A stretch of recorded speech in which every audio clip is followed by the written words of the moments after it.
عن أبي هريرة رضي الله تعالى عنه قال قال رسول الله صلى الله عليه وسلم السخي قريب من الله قريب من الجنة قريب من الناس بعيد من النار۔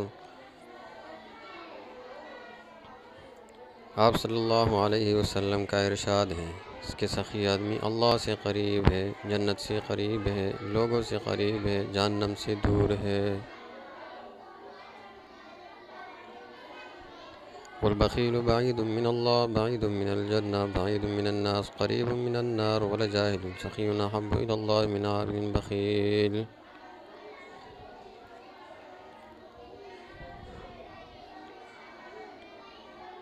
اور بخیل آدمی اللہ سے دور ہے، جنت سے دور ہے، آدمیوں سے دور ہے اور جہنم سے قریب ہے۔ بے شک جاہل سخی اللہ کے نزدیک عابد بخیل سے زیادہ محبوب ہے۔